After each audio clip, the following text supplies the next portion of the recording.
Back to another video और आपका आशीर्वाद। कल की जो वीडियो हम लोगों ने महाभारत की देखी थी उसमें युद्ध का आरंभ हो चुका है और गीता भी स्टार्ट हो चुकी है, लेकिन अर्जुन बहुत दुविधा में है और उसी अब गीता का जो पार्ट है उसको हम आगे कंटिन्यू कर रहे हैं क्योंकि आई थिंक ये 2-3 एपिसोड्स में शायद जाएगा। तो देखते हैं कि आज कृष्ण जी अर्जुन के जो एक दुविधा है या उनके जो प्रश्न हैं उनके क्या क्या आंसर देते हैं और हमें आज सीखने का क्या मौका मिलता है। तो चलिए देख लेते हैं ये वीडियो। आज मैं समय नहीं हूं क्योंकि मैं तो किसी के लिए ठहरता ही नहीं, पर आज मैं किसी शिष्य की भांति हाथ जोड़े रणभूमि कुरुक्षेत्र के बीच में खड़ा हुआ नारायण की बातें सुन रहा हूं। नारायण मेरे और कुंती पुत्र अर्जुन के बीच में है। वैसे तो उनका संबोध्य कुंती पुत्र अर्जुन ही है, किंतु वास्तव में वो बात मुझसे कर रहे हैं क्योंकि मैं बीता हुआ कल भी हूं, आज भी हूं और आने वाला कल भी हूं। अर्जुन के प्रश्न केवल अर्जुन के नहीं थे, वो प्रश्न तो पिछले युगों के लिए भी प्रासंगिक थे, इस युग के लिए भी प्रासंगिक हैं और आने वाले युगों के लिए भी प्रासंगिक रहेंगे। मतलब जब तक मैं हूं हर किसी को तब तक मानव जाति को इन प्रश्नों का सामना करना पड़ता रहेगा। इसलिए कोई ये न समझे कि ये प्रश्न केवल द्रोण शिष्य अर्जुन ही कर रहा है, उसके कंठ से मैं भी बोल रहा हूं गले से, क्योंकि हर दिन हर युग के भीतर उसका एक अपना कुरुक्षेत्र होता है और होता रहेगा।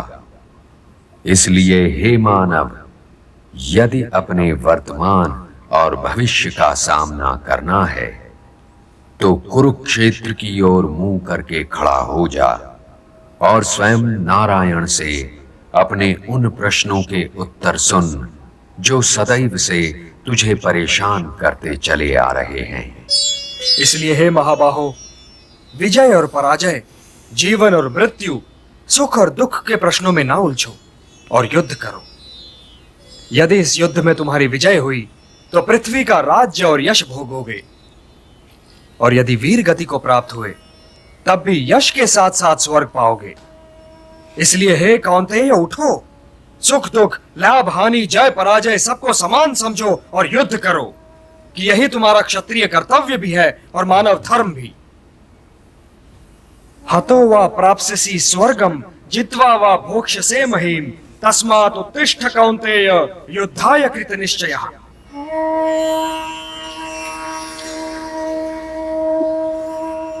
मेरा हाथ तो अब भी गांडीव की ओर नहीं बढ़ रहा है केशव। मेरी समझ में तो अब भी ये नहीं आ रहा है कि इस युद्ध से लाभ क्या होगा। लाभ हानि ये दोनों ही सापेक्ष शब्द हैं धनंजय। मैं जानता हूं कि तुम्हें पृथ्वी के भोग या स्वर्ग के सुख की कामना नहीं है। इसलिए हे कौन्तेय, सुख दुखे समय कृत्वा लाभा लाभौ जया जयौ ततो युद्धाय युज्यस्व नैवं पापम अवाप्स्यसि।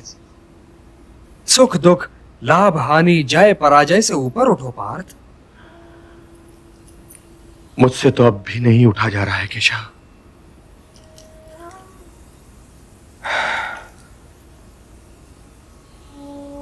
अब तक मैं तुम्हें ज्ञान और विवेक की दृष्टि से समझा रहा था पार्थ, जो जीवन के आर पार देख सकती है और सत्य की गहराई में झांककर उसकी अंतरात्मा का स्वर समझ लेती है। किंतु कदाचित तुम उसकी अमूर्तता में उलझ गए। तो व्यावहारिक कर्म की तुला में इस क्षण को तोल कर देखो पार्थ। व्यावहारिक कर्म की दृष्टि से अपने कर्तव्य के विषय में निर्णय लो, तब भी तुम इसी निर्णय पर पहुंचोगे कि तुम्हारे लिए इस युद्ध में भाग लेना आवश्यक है। यही निर्णय तो मैं नहीं ले पा रहा हूं केशव, नहीं ले पा रहा हूं। तुम ये निर्णय केवल इसलिए नहीं ले पा रहे हो पार्थ कि तुम इस क्षण को केवल व्यक्तिगत लाभ और व्यक्तिगत हानि की तुला में तोल रहे हो। यही तो मोह का बंधन है पार्थ, यही तो तुम्हारे शोक की जड़ है। और इसीलिए तुम्हारा ये कायर, पलाय और कलंक में डुबोने वाला शोक न तुम्हारे हित में है और न ही समाज के हित में। यह शोक न वर्तमान के लिए शुभ है और न ही भविष्य के लिए। लाभ और हानि की इस कामना में न भटको पार्थ, न भटको। केवल कर्म करो, कर्म। कर्म तो अपने आप ही में पुण्य है, पवित्र है और समाज के लिए कल्याणकारी भी है। कर्म तो स्वयं ही अपना फल भी है पार्थ। परंतु यदि तुम समाज कल्याण के कार्य में स्वयं अपना हित मिला लोगे तो तुम्हारा वो कर्म अशुद्ध और अशुभ हो जाएगा। इसलिए हे पार्थ, निष्काम कर्म के मार्ग पर चलो, क्योंकि कर्म फल तो तुम्हारे वश में है ही नहीं। इसलिए केवल कर्म करो और कर्म फल की इच्छा न करो। कर्मण्येवाधिकारस्ते मा फलेषु कदाचन मा कर्म फल हेतुर्भूः माते संगोस्त्वा कर्मणि। किंतु निष्काम कर्म कैसे संभव है वासुदेव? फल का ज्ञान ही तो कर्म करवाता है, और यदि दृष्टि फल से ही हट जाए तो कोई कर्म करेगा ही क्यों?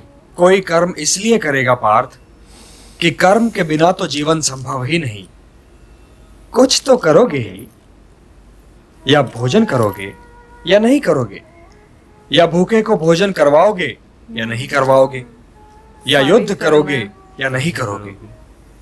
तुम्हारे पास तो केवल यही विकल्प है कि तुम क्या करो या क्या ना करो। परंतु परिणाम तुम्हारे वश में नहीं है पार्थ। कर्म फल तुम्हारे वश में नहीं है। तुम्हारे अधिकार की सीमा इस विकल्प पर समाप्त हो जाती है कि तुम युद्ध करोगे या नहीं करोगे। किंतु युद्ध का परिणाम तुम्हारे हाथ में नहीं है।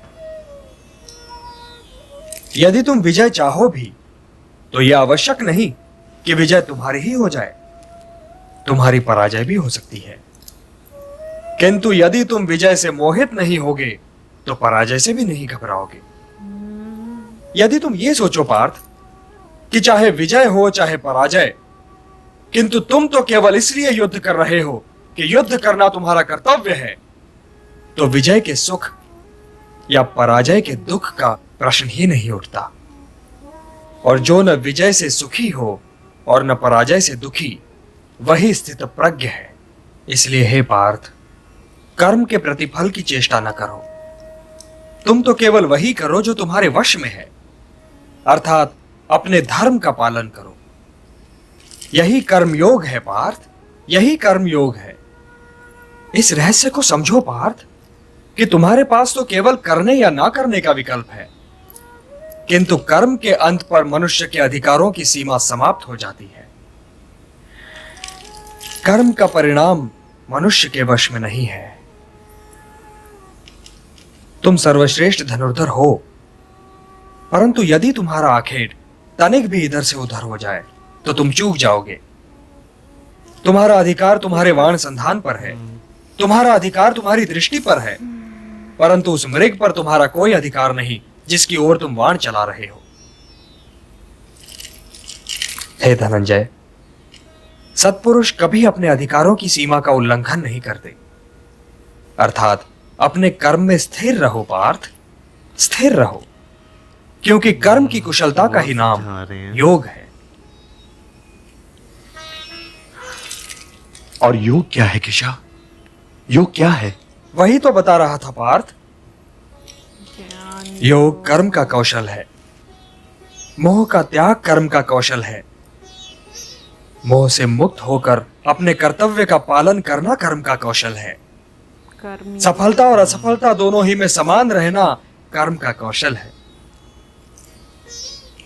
बुद्धि युक्तो जहातीह उभे सुकृत दुष्कृते तस्मात् योगाय युज्यस्व योगः कर्मसु कौशलम। संजय, संजय!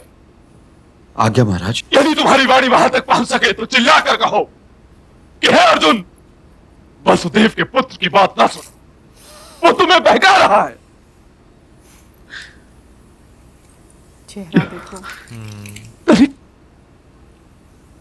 तनिक सोचो संजय, यही कृष्ण कल शांति दूत बनकर यहां आया था और आज शांति के विषय में एक शब्द नहीं बोल रहा है। इसका अर्थ तो यही निकला ना कि वो यहां शांति की स्थापना के लिए आया ही नहीं था। अपने दिल वो केवल यही चाहता था कि इतिहास मेरी दाढ़ी पकड़कर मुझसे कहे कि धृतराष्ट्र, शांति के द्वार तूने बंद किए थे। सच तो यही है। बाकी सबने तो बहुत देवकी का कोशिश ये की। पुत्र कब का बैर निकाल रहा है संजय। वे बैर की बात नहीं कर रहे हैं महाराज, वे तो कुंती पुत्र को धर्म और कर्मयोग के रहस्य समझा रहे हैं। तुम भी उसके जैसी बातें करने लगे? क्या मेरे प्रति तुम्हारी निष्ठा भी अपने स्थान से सरक गई है? ऐसा ही होता है, विक्टिम कार्ड वाले ऐसे ही कहते हैं। हे संजय, क्या तुम भी अपनी निष्ठा में स्थिर नहीं रहोगे? मैं तो केवल वाचक हूं महाराज, और मेरा विवरण मेरी निष्ठा की कर्मभूमि नहीं है। अभी तो मैं केवल वाचक का दायित्व निभा रहा हूं। तो वाचक का दायित्व निभाओ, निभाओ वाचक का